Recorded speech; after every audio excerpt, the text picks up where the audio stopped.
Okay, you've seen Lenin, right? Whoa, awesome!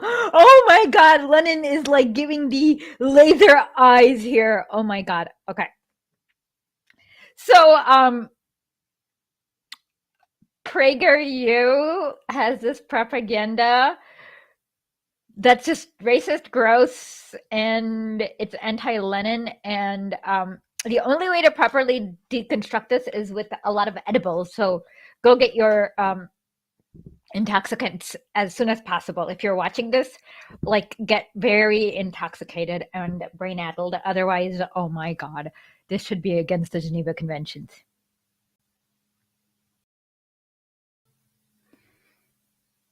Imagine for a second you live under a rock. You spend your Go ahead. Don't pause for like another days 2 eating minutes. bugs from the dirt and mice and rabbits or whatever you can catch, and drinking from the stream at night. Why is this bad? After all, you're You're a everywhere. fucking You slave! got what you need. Let's just say it could be a lot better if you had You're a more slave, you information. mother- You'd have more opportunities to do things and get things that you need, like banking and delicious food, or like getting a meaningful job, What the or doing space travel. In other words, information equals choices, and choices equal freedom. And freedom is good. No. Last episode, we learned about an idea from Karl Marx known as Marxism, or communism, which leads to a government system that gives full economic and social control to those in power. Wait, pause. Okay, no, it gives full economic control to those who have nothing but the clothes on, not even, who don't even own the clothes on their back, you mother liars. Okay, let's go.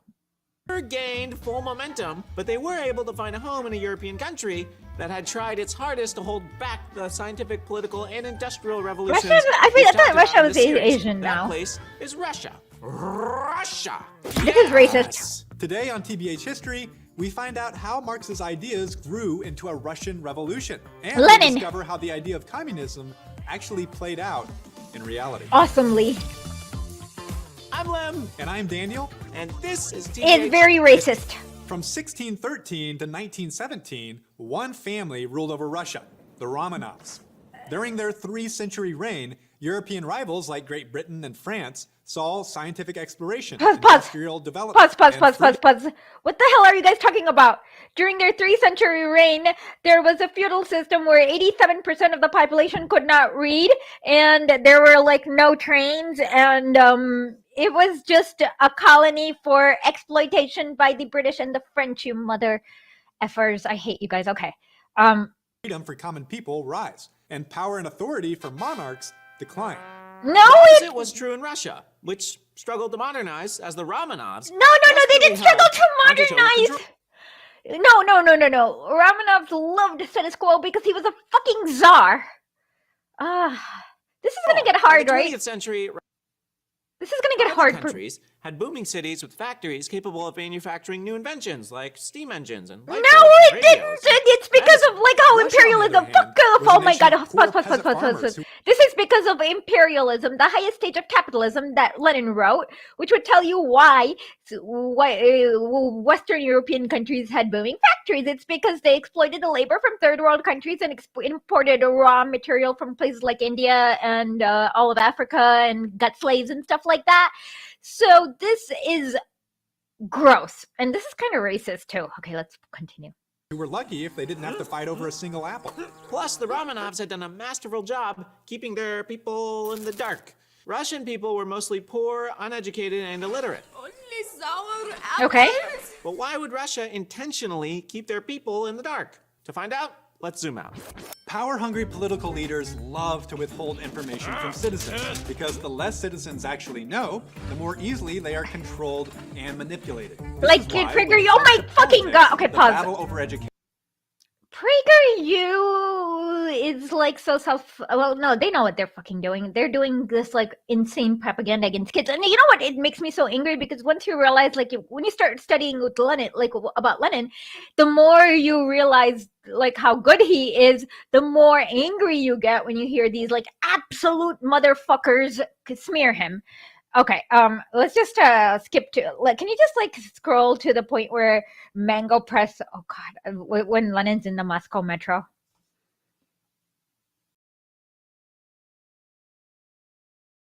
No, go further. This is cringe.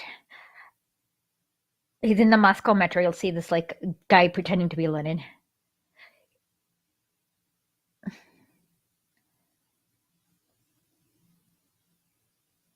Wait, go back. I don't know. Where is Lenin in the Moscow? No, this is what? Go back. I think it's a play. No, go back one more like step.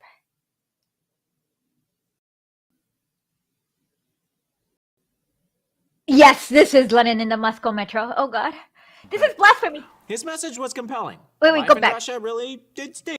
In writings and speeches, and quickly gathered a following. It's good stuff. Read it, you fools. Read You know what? Promised that They a were communist illiterate. government with him in charge would provide a better life for No, common he people. wasn't So in charge. much He never said His that. message was compelling. Life in Russia really did stink. And maybe it was all the Romanovs' fault. Russia had a ton of oppression, and Lenin saw this as a pain point to take advantage of. Lenin's crowds began to grow, and authorities began to notice. Obviously, trying to overthrow the government is frowned upon, so they arrested him. I will be back. He was first sent to a rich guy prison, and eventually was kicked out of Russia altogether. Rich But guy while jailed prison? and later in exile, Lenin continued spreading his new communist message and gathering followers. As Pause. the 20th century I don't know what to say, except for the fact that it's like a fucking. I mean, this is like lying to to the children. modern world. But Pause. modernizing Okay, now I know why we need to do. Okay, so now I am going to really work on the children's book for about Lenin because I'm so mad. At first, like Stalin, like I was uncomfortable with the idea of having a children's book, but when they're doing this kind of gross propaganda, we definitely need to do good propaganda for kids where they learn the truth about Lenin. Right? would mean more freedom for the people, and therefore less control for the Yes, government. more In freedom 1894, means you're not a Nicholas II fucking began slave, his you reign motherfucker. as king of the Russians, otherwise known as Tsar. And according to most sources, he was a very nice man to those close to him. Tsar Nicholas loved God, adored his wife, doted on his children, Hated Jews? and at least desired to be loved by the Russian people. No, he But didn't. he refused to allow the required freedom needed for Russia to modernize, and he and his country paid dearly for it. Eventually, Nicholas did what a lot of rulers do when they find themselves in a tricky spot: go to war. In 1904, Russia went to war with Japan, but despite Russia being a far bigger nation and having a far larger population and military, it did not go well for the Russians. Wait, pause. What is the population? Pause. What is the population of Japan? It's like 100 million people live there.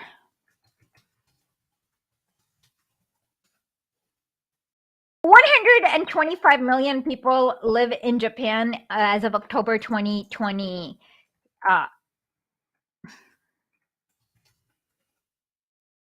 145 million people live in Russia as of 2020. So it's almost, and Japan is an imperial colony, and most of, like, they colonized all of Manchuria, Korea. What else did they they even colonized Burma. And this is the one thing that Japanese, Ukrainians, and Croatians all share. They were able to horrify the Nazis with their atrocities. They're like, oh, Nazis in 1904 it was the Russo-Japanese War because the British Lenin wrote about it, but the Tsar went to war with Japan over colonizing Korea, and he got his ass kicked because mostly the peasants revolted, and then that's why they had the 1905 reforms or revolution or whatever, where they had a fake Duma. That was kind of what happened. UPA, hold my beer. Yeah. UPA got over like 500 complaints to Himmler about how they were being gross and genocidal. So yeah, Ukrainian, I forgot, Patriotic Army, Ukrainian Insurgent Army, yeah. They were pretty they committed a lot of genocide. I don't know what to say about that. And basically the American side, yeah, Lenin did not have a crowd because he was fucking exiled. Like, there was only one crowd that he did have. Actually, it's kind of funny because when we restart Late Nights with Lenin, we're gonna start reading this, and you'll realize that the very first like Bolshevik Congress had 30 people, and then 2 people. It was like comical. Like, I think we read it. Like, we read it. Norville Roger says even Wikipedia is surprisingly open about it. Yeah, because Years earlier, the Japanese had entered into a nationwide move to industrialize and modernize, and the results showed on the battlefield. Tiny Japan whooped massive Russia. And in less what than the 2 hell are years, they talking Tsar about? Nicholas The populations are almost equal with Japan and Russia. embarrassingly surrendered in defeat. News of the loss could not be suppressed, and the Russian people were humiliated and outraged. No, they were not. The need for Russia This to is change racist. with the times was glaringly obvious, and more Russians began waking up to just how backwards their country was. In This is 1905, racist. what started as a peaceful protest against the Romanovs grew into a disaster that came to be known as Bloody Sunday. The protesters this were part's asking accurate. for limits on the Tsar's authority, and the government responded by killing over 200 protesters and imprisoning 2,000. almost 7,000. It was now more clear than ever that serious changes were needed. Tensions between the government rulers and the people continued for years. Lenin continued gathering support from afar, but a spark was needed to ignite change. And in 1914, World War I erupted, providing not only a World spark, War I but did a not raging erupt. inferno that World will War roast I happened, your as Lenin face. explains, Thanks to the alliances with other robbers in countries. Germany and the robbers in England are going to fight over who gets to loot Turkey of its oil. And yeah, basically he described every war since then too. The robbers in Germany and the robbers in England are fighting an imperial turf war over who gets to rob Turkey of its oil, who gets to loot Armenia and Georgia, and who gets to colonize India. And that's basically every war since then. So World War I did not erupt. In fact, Serbia offered to, like, when he killed, what's his face, Gavril Princip killed the Archduke, Serbia just like offered to give him up, like, and gave up to every one of Austria's demands. But then Austria was like, nah, we're gonna go to war because we know that this will bring Serbia and Russia have a mutual defense agreement. So then Russians will have to come to war, and then the Romanovs are married to the British, and then they'll have to come to the war, and then we can like fight over the colonies. And so that's kind of what happened. So I really hate the way world wars don't erupt in nature. Russia was drawn into the war. Tsar Nicholas hoped that the war would distract from the anti-Romanov feelings that had been simmering. Yeah, Russia. But he was very wrong. Ha ha ha. Due to their large population, Russia had plenty of troops, but because they had failed to industrialize, they didn't have proper weapons and machinery. As soon as fighting broke out, the underarmed and sometimes even unarmed Russian soldiers suffered enormous losses, and many deserted the battlefields. Russia's war efforts were a complete disaster. No, it was a Protests complete and work success strikes broke because out across the country, and food Lenin had a shortages were common. Lenin actually had a campaign since 1914 where he said, turn your imperialist war into a civil war. So he was instructing every single proletariat to switch their guns and go bang, bang, bang. Russians did, but many Europeans did not, and that's why Lenin hates Kautsky, because the German Social Democratic Party, voted to give war credits to Germany and continue with the imperialistic war of conquest. Only the Russian peasantry were like, boom, and that's how they took over. Like, to me, it's like my niece, when she was like 6 years old, when I came back from Russia, I told her about the Bolshevik Revolution, and she literally thought it was a fairy tale. And then she asked me, that's my niece who does my makeup now. She literally, like, when I asked her, like, what story do you want to hear for your bedtime? She was like, I want to hear about Tsar Nikolai and the Bolsheviks.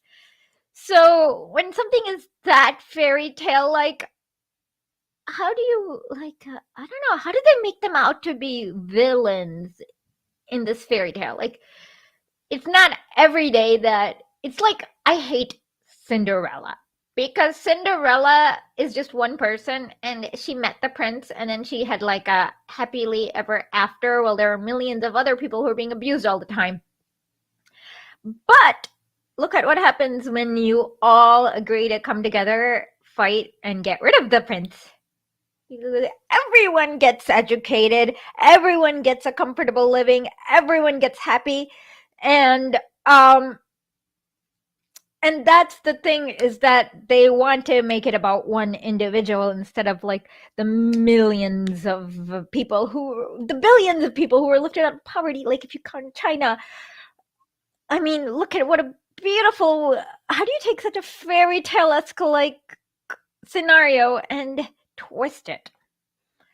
Anyways, this is why you should subscribe to historically.substack.com. Also, give us money with the super chat so that we can write these stories, so that we don't have to deal with this propaganda anymore. Oof. Bread and egg to feed our stomach. Ridden with guilt, Tsar Nicholas II tried to rally support and lift morale by heading to the front to lead the troops, but his last-ditch efforts were far too little, and much too late. Okay, no need to fear. Tsar Nicholas is here. What? This cycle.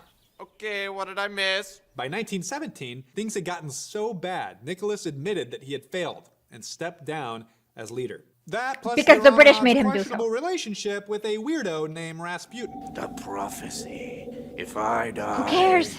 no one gets by. Who He just cares? wouldn't die. He just wouldn't die. He just kept living. cares? It was weird. He did a lot of weird things. Weird dude. Okay, who weird cares? fella. Like, I don't For the care. first Like, I don't time know in why 300 people are years, so a obsessed with Romanov Rasputin. no longer ruled over Russia, and Lenin pounced. It was time to return to his homeland and fight for control. In Lenin's absence, Soviets had grown in number and were rising in popularity. When Lenin arrived Soviets from mean his visit in council, you exile, fucking the idiot, in Soviets Russia. Soviet literally means to consult. were ready to So, be led and ready to fight. Lenin had his army, and civil war exploded. Lenin's Soviets, who became known as Bolsheviks and were nicknamed the Reds, battled for power against a collection of anti-communists nicknamed Whites. the Whites. Some of the Whites were conservative and favored others were liberal.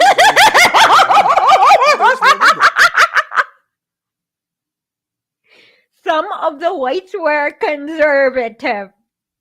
That's like saying Hitler was a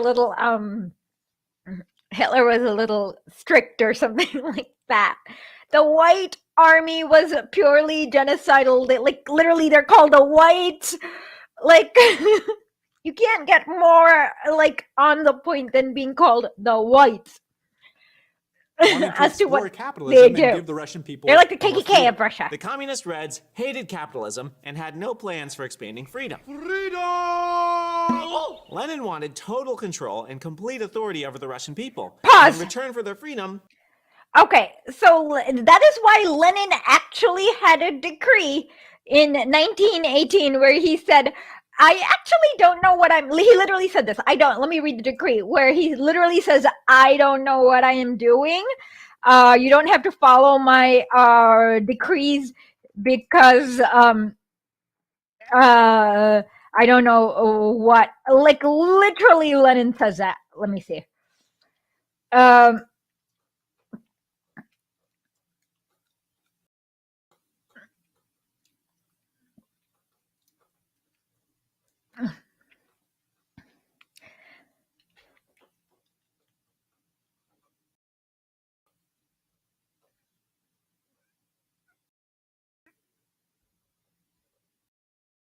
let's see. Where did he?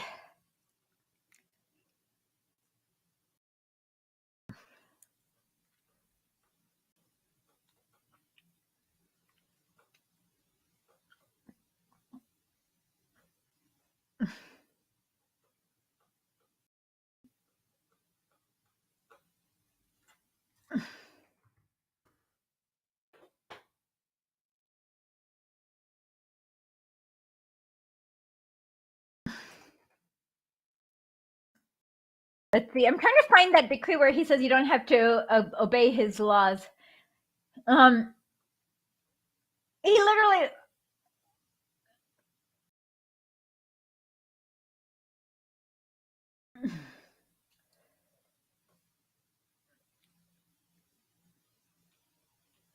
Oh, okay, I found it. On March 23rd, 1919, he told the Eighth Party of the Congress, decrees are instructions which call for practical work on a mass scale. That is what is important. Let's assume that decrees do contain much that is useless, much that in practice cannot be put into effect. But they contain material for practical action, and the purpose of decrees is to teach practical steps to hundreds and thousands and millions of people who heed the voice of the Soviet government. This is a trial in practice, in practical action in the sphere of socialist construction. If we treat matters this way, we shall acquire a good deal from the sum total of our laws and decrees and ordinances. We shall not regard them as absolute injunctions which must be put into effect at all costs. So he literally said that you don't have to obey my decrees if you think they're stupid. Like, what kind of like authoritarian literally like has a decree where he tells the people you don't have to obey my rules because I don't know what I'm doing? Like, that is like, this decree disproves anything about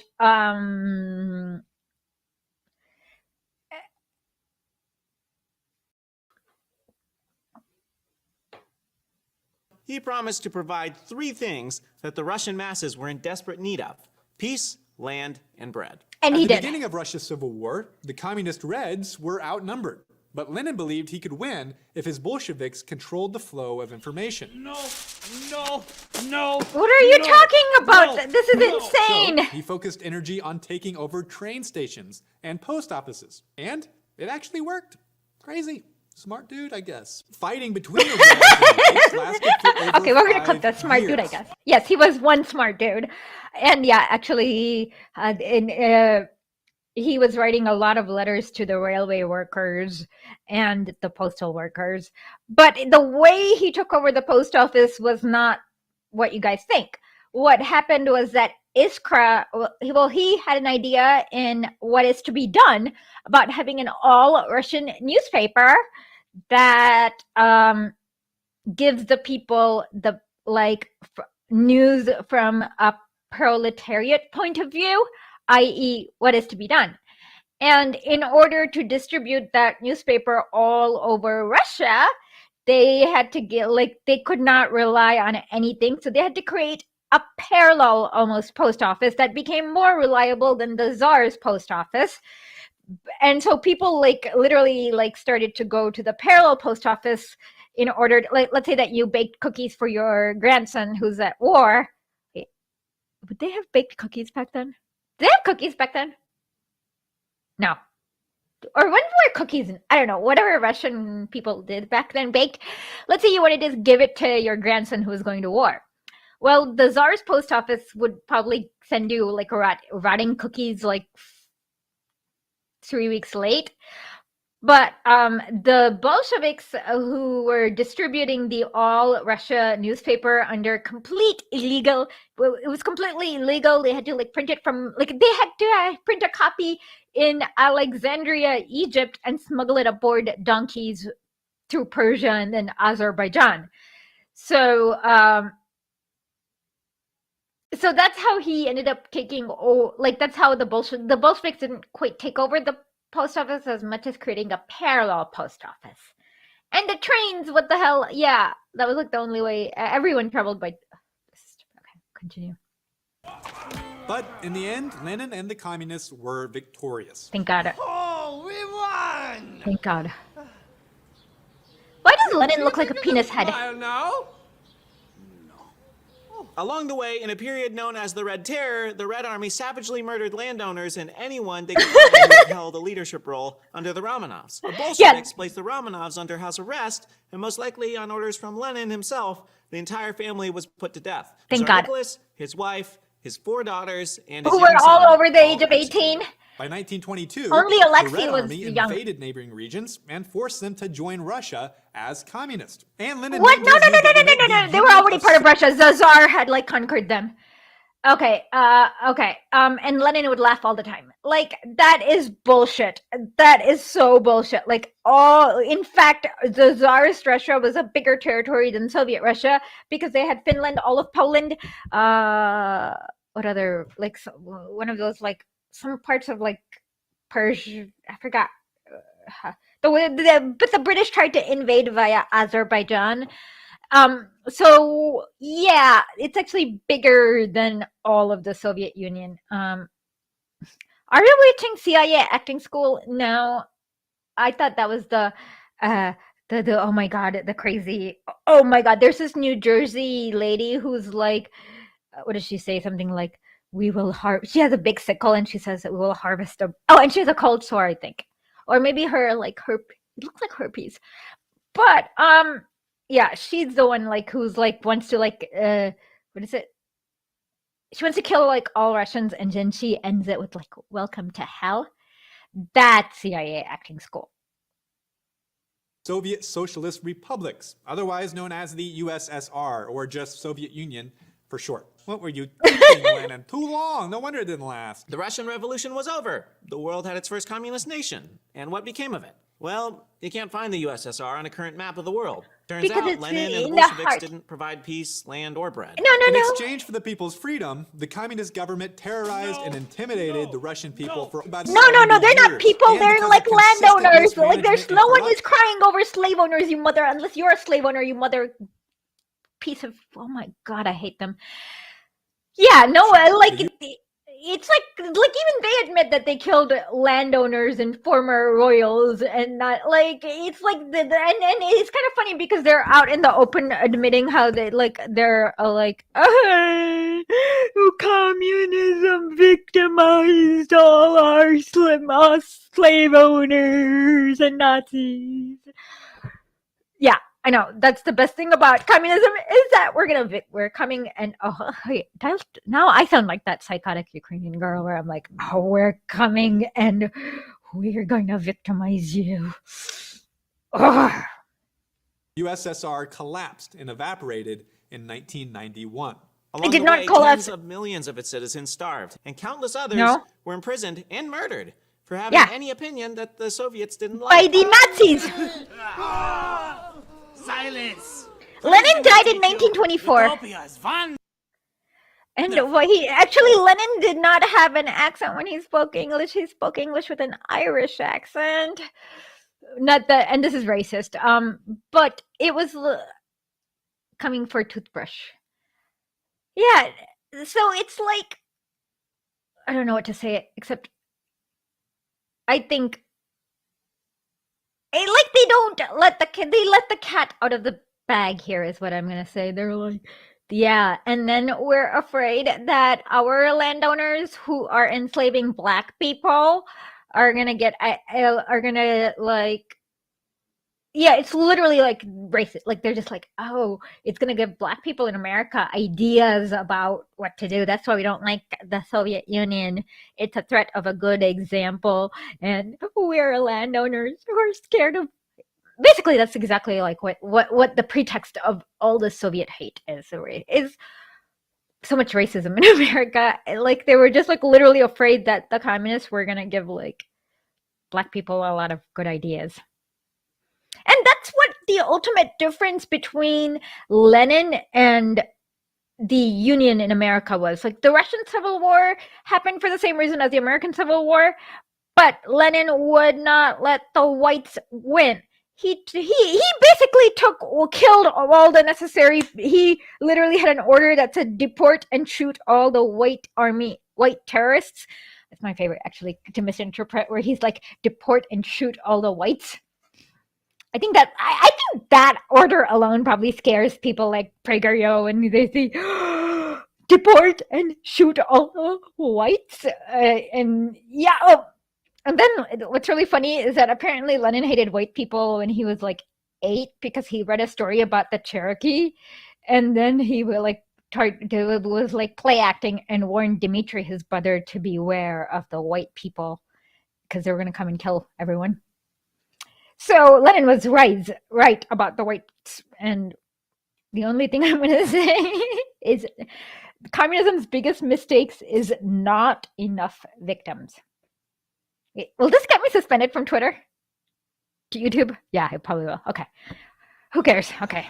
Sadly, Russia's revolution, much like France's, led from one form of tyranny to another. And despite Lenin's promises of utopia, all he really gave Russia in exchange for their freedom was more government abuse and tragedy. So here's what you need to remember from this episode. Russia failed to change with the times. Rather than modernizing, the only thing Stalin did wrong. Pause. Okay, can you put up that comment? The only thing Stalin did wrong was die. Seriously, like, he died too soon. I wish he was alive. Oh my God, he should not have died. But Stalin is basically like Stalin is the prototype villain for the West because he literally killed all the whites, like as in the slave owners, the fascists, the Nazis. That's why they hate him, because they are the Nazis. They're the baddies. Like, he even predicted that. Yeah. The wrong thing Stalin did was die. I love this. The only wrong thing Stalin did was die. Yep. Too soon. I mean, if he had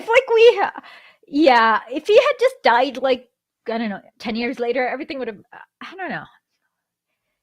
They should fear, I wonder, like, they fear China so much, and that, I hear, according to a lot of analysts, this entire war in Ukraine is like a proxy war for China, and that's their ultimate target. And it's psycho, because the U.S. government admits that the only thing that can actually address climate change is China, but they also know that U.S. cannot survive if China wins, and then they just like would want to gamble on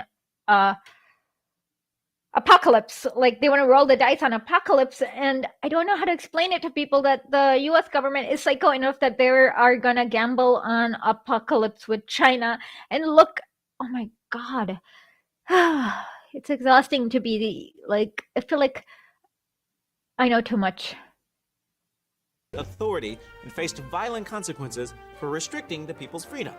Because of the reluctance to change, Marx never thought communism would work. No, he did not. Was able to shape. No, Marx thought that you needed a big proletarian population that is close together, like physically, so that they can just like take over all the like you can go and just like shoot out everyone.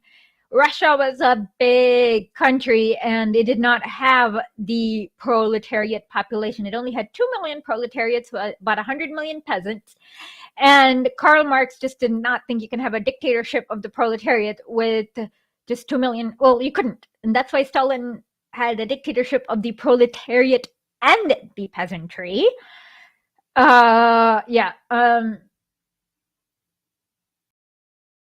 The philosophy to fit his revolutionary needs and create the USSR, the world's first communist nation. For most of human history, authorities have tried to hold complete control. In this series on revolutions, we've shown that in the last 500 years, the harder that kings, priests, and czars have tried to hold on to absolute authority, the harder they've fallen from the top.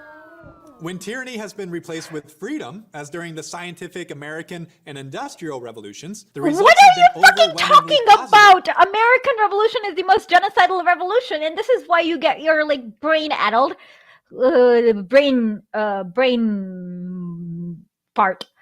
So basically, a revolution created by genocidal slave owners to create more genocidal slavery is freedom, while like a revolution that where literally the slaves took control of the system is tyranny. This only makes sense if you are the fucking slave owner in this thing, and this is what just annoys me, is that their entire perspective is that of the slave owner. Can we label them as fucking slave owning KKK members? Let's just put that up. Racist slave owning KKK members.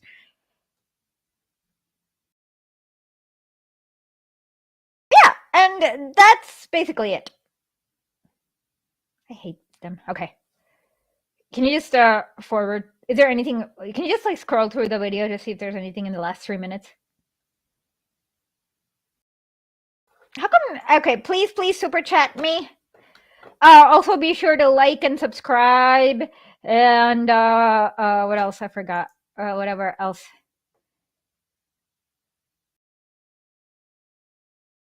Oh, yeah. But yes, okay, all right, okay. Where are we going? Yeah. So basically, that's the entire the scientific revolution. What the hell is the scientific revolution? There isn't. That's just a made up term they just made up because science is like science just like keeps going. The French Revolution was a little weird because, well, I mean, in the end, Napoleon came into power, but I don't know how to explain Napoleon, I guess. Napoleon's complicated, right? But like people in the countries he warred with, he were like actually like would quit to go to join his army because he was a little bit, yeah. Rasputin was not disempowering the bourgeoisie. Rasputin was, what was he? He was molesting all the children and raping all the girls. He was not creating no, he was literally like mass raping people. He was like Jeffrey Epstein of his time. Anyways, with that, we're going to be, I guess Janet and I have an interview with Graham Elwood because we're going to be now featured once a week on this like Belarusian channel where we do, I guess, things about America, and we're going to talk about mortgages in scientific revolution for them was the when lobotomies were practiced. Yeah, exactly. Yeah, exactly. And the industrial revolution is also kind of a bullshit. Like, as in, England went to India and cut off like they blew up all the factories and cut off weavers' thumbs and deindustrialized India like on purpose so that they could be like, it was like, oh yeah, they literally deindustrialized India. So what it was colonization, and England got like a monopoly on goods because they deindustrialized every country that was ahead of them. Yeah, so the two of them are fake stuff that you just made up, and then the French Revolution is, I mean, he had it coming. Anyways, with that, please donate. Go to historically.substack and become a paid subscriber. I need that. I got some people who like desubscribed it because I apparently supported Duterte, and I did not support Duterte. I just said don't dismiss the drug thingy because the CIA might be involved in a drug war in the Philippines and we might not know. I just kind of understand how precious the gift of sovereignty is for third world nations and how easy it is for them to lose it and how precarious it is. So I just kind of, I often defer to people in third, like it's hard to explain, but I understand. Anyways, so please become a paid subscriber. And with that, I will say bye-bye.